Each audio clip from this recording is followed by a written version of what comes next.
There is a large issue of houses burning down during forest fires and insurance not wanting to insure them. People are forced to buy sprinkler systems for inside and outside their homes to protect them.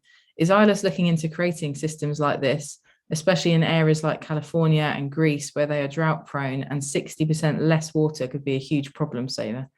Brilliant question. Very good. Yeah, we've actually already created a system specifically for residential homes, a water mist sprinkler type system. We installed it at quite a large project in Dubai.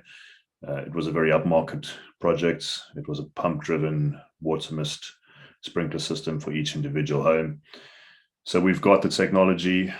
We actually have a number of those systems also sitting in our factory in Dubai. I think it's one thing having the technology, it's another thing rolling it out. The way to roll it out is to roll it out through all of the acquisitions, through all of the companies that install these systems in people's homes, and more importantly, are in a position to work with the individual insurers and to get them standardized. When I'm talking insurance agencies, for example, in the US, and then in Europe, in the UK, etc., because each of them will have different standards. And so, again, this goes back to that tweet when we talk about things like dominating the US markets.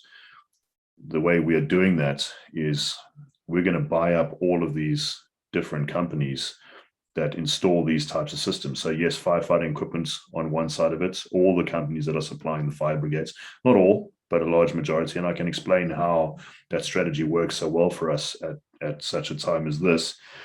And then we'll do the same thing in the fixed system industry. And of course, a huge part of that is working with insurers, getting them to standardize and specify our equipment so that it needs to go in every single home in a community or in a state or in a county if you're in the UK, et cetera, et cetera. So that's our strategy. I think that's pretty clear. Why is it possible to make that strategy happen? And why do we believe we'll be so successful at it? I think what people need to understand is a lot of these companies that we are buying up and going to be buying up are typically run by, individuals.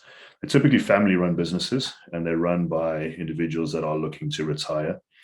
And that's just the nature of the industry. The younger generation that's growing up are typically involved in, I don't know if they're not involved in cryptocurrency or something like that. They're typically looking at cooler types of technology. They're getting involved in other things. They're running their own business, and typically they're not firefighting equipment businesses. Typically they're not fixed firefighting system businesses. So we come along and we see that these owners are looking to retire, they're looking to sell their businesses.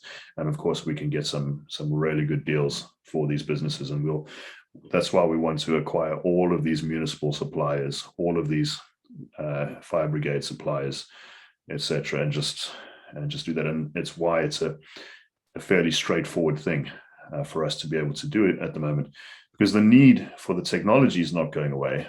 It's just that there's not a lot of buyers out there for the technology because there's no companies like ours that exist. There's not another public company that operates in the way that we do in the emergency response space. And I think people understand that the entire picture, they'll start to see why we're doing what we're doing and why it's so important to do what we're doing and why we know we can be so successful and really dominate the industry in doing it.